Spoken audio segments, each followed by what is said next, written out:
Baik saudara, seterusnya kita ke Bumi Kenyalang. 160 juta ringgit diperuntuk bagi naik taraf dan bina baharu sekolah daif di Limbang, antara paparan dari Sarawak. Kita langsung saja bersama rakan penyampai Buma Win di Kuching. Silakan Buma. Baik, terima kasih Dia.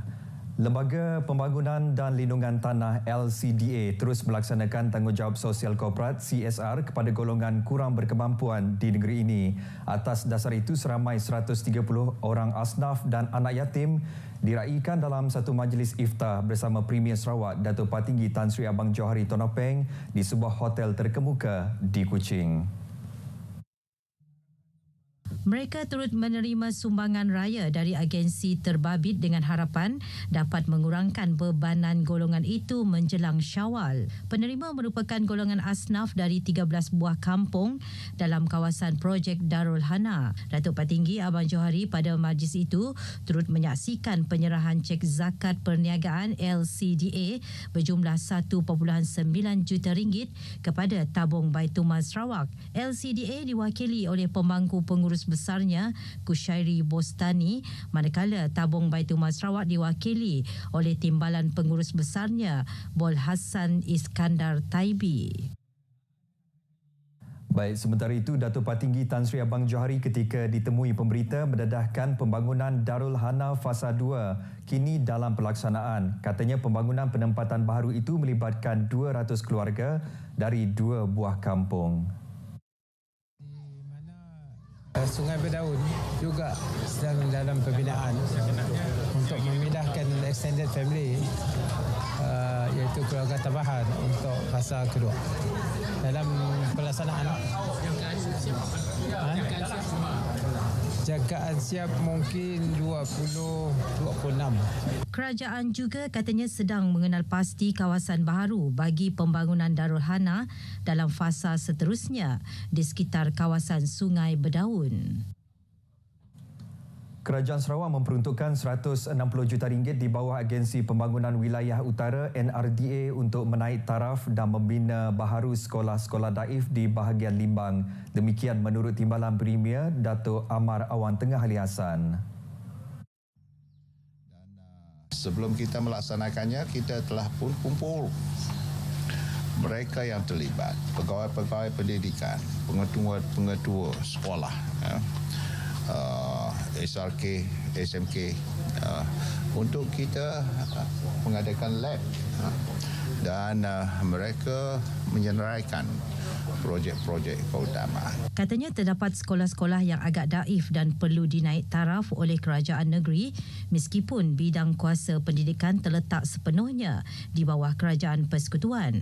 Beliau ditemui media semasa melawat ke sekolah kebangsaan Terusan di Lawas. Jelas Datuk Amar Awang Tengah, SK Terusan akan diberi keutamaan oleh kerajaan Sarawak untuk dinaik taraf. Saudara, jelajah Ramadan RTM di Sarawak yang akan diadakan Sabtu ini di Sibu mengetengahkan konsep bersepadu. Pengarah penyiaran Sarawak Wan Azahan Wan Ahmad berkata, kali ini ia dianjur secara bersama oleh 6 stesen kawasan iaitu Kuching, Sri Aman, Sibu, Bintulu, Miri dan Limbang. Terutama sekali kepada masyarakat kita, pendengar penonton setia RTM, jangan lupa, dan inilah kesempatan yang ada, siri Jelajah Ramadan bukan sahaja di Sarawak tetapi telah pun bermula sebenarnya di Semenanjung, bermula di Terengganu dan sekarang ini telah pun bergerak ke serata pelosok negeri di Semenanjung, termasuklah di Sarawak pada hari ini. Jadi orang Sibu jangan lupa untuk ambil kesempatan ini untuk bersama-sama memeriahkan majlis dan untuk bersama-sama mengimarahkan program ini. Kita juga dapat bersama dengan personaliti RTM Sarawak. Jumpa di Sibu nanti. Menurut beliau, Jelajah Ramadan adalah inisiatif berterusan RTM bagi mendekati golongan asnaf, mengeratkan silaturahim dan mewujudkan jalinan ukhuwah yang istimewa sepanjang program berlangsung. Beliau menyatakan demikian kepada pemberita pada pelepasan konvoi Jelajah Ramadan RTM at Sibu di Kuching hari ini. Sementara itu, pengurus jualan Ion Otomat Cawangan Kuching Zainal Bohari berkata pihaknya teruja dapat bekerjasama dengan RTM Sarawak dalam usaha menyantuni masyarakat. Kami memilih untuk menyertai program Jelajah Ramadan ini kerana dari aspek pendekatannya amat berbeza, dan kami tertarik dengan pendekatan yang dibuat oleh pihak RTM. Ianya boleh membuatkan kami mendekati masyarakat dengan lebih berkesan dan lebih efektif. Pada program ini, Ion Auto Macurangan Kuching menyediakan 4 buah kenderaan dan disertai 5 kaki tangannya.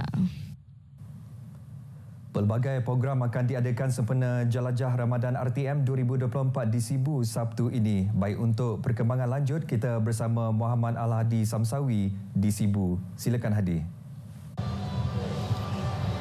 Terima kasih rakan penyampai di Studio Kuching. Assalamualaikum, salam sejahtera. Saya kini berada di RTM Sibu di mana rombongan-rombongan dari seluruh negeri Sarawak akan mula berkampung di RTM Sibu untuk Jelajah Ramadan 2024 di sini hari ini. Dan untuk memperincikan mengenai apa antara pengisian program Jelajah Ramadan di Sibu ini, saya bersama dengan penerbit program iaitu Saudara Sunatullah Alauddin Rosli untuk memperincikan program-program dan aktiviti yang akan berlangsung sepanjang 3 hari ini. Terima kasih bersama kami untuk petang ini, Tuan.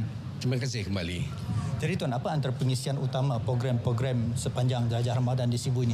Ya, dengan kehadiran semua kru-kru yang akan bersama dengan kita, bermula hari ini tiba di Sibu, dan kita akan mula esok dengan penyerahan bantuan kepada golongan asnaf di 3 lokasi bersama dengan pihak Baitul Mal, dan seterusnya kita akan membuat persiapan sebelah petang lah untuk acara kemuncak atau acara kemuncak dengan memasak bubur lambuk di beberapa lokasi rakan strategik yang akan bersama dengan kita, antaranya Pawe, Lakis, Perkim dan juga agensi-agensi lain lah yang akan bersama dengan kita nanti.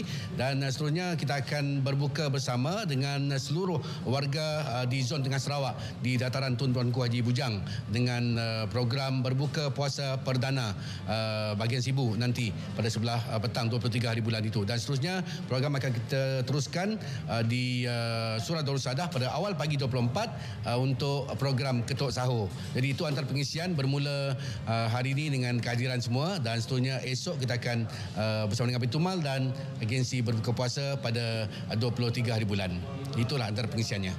Terima kasih atas perkongsian program yang akan dilaksanakan 3 hari ini. Jadi saya rasa sekian sahaja lintas langsung kami dari RTM Sibu. Jadi untuk penduduk di Sibu sendiri, pada hari Sabtu ini pastikan beramai-ramai turunlah ke dataran Tun Tuanku Bujang untuk sungkir perdana bersama kami semua rakyat di Sibu. Jadi sekian saja, kita bersama kembali dengan rakan penyampai di RTM Kuching. Silakan. Terima kasih Hadi atas laporan anda di Sibu. Baik, kita ke berita seterusnya. Polis Sri Aman menahan 8 wanita warga Indonesia kerana disyaki bekerja sebagai pelayan pelanggan tanpa permit yang dikeluarkan oleh Jabatan Imigresen di sebuah pusat hiburan di Jalan Hollis pada Selasa. Ketua Polis Daerah Sri Aman DSP Matthew Manggi berkata wanita berkenaan gagal mengemukakan dokumen perjalanan yang sah ketika pemeriksaan dan serbuan dilakukan di bawah Opnoda Palang Pusat Hiburan pada pukul 10.30 malam. Kesemua mereka yang berumur dari 17 hingga 27 tahun ditangkap di bawah Seksyen 6-1-C Akta Imigresen 1959 Palang 63. Beliau memberitahu seorang lelaki tempatan berumur 54 tahun turut ditahan dalam operasi berkenaan. Lelaki tersebut ditahan di bawah Seksyen 55B Akta Imigresen 1959 Palang 63 kerana disyaki menggaji pekerja asing tanpa permit yang sah untuk bekerja. DSP Matthew menyatakan demikian dalam satu kenyataan media. Polis Miri pada Selasa lepas menahan 2 lelaki tempatan disyaki menjalankan kegiatan memberi pinjaman wang tanpa lesen di daerah Miri. Ketua Polis Daerah Miri SCP Alexan Naga Cabut dalam kenyataan media berkata kedua-dua suspek berumur lingkungan 30-an dan 40-an ditahan sepasukan polis dari bahagian siasatan jenayah komersil Ibu Pejabat Polis Daerah Miri. Kedua-dua suspek direman selama 2 hari bermula semalam untuk siasatan. Kes disiasat di bawah Seksyen 5-2 Akta Pemberi Pinjaman Wang 1951 Palang 2011.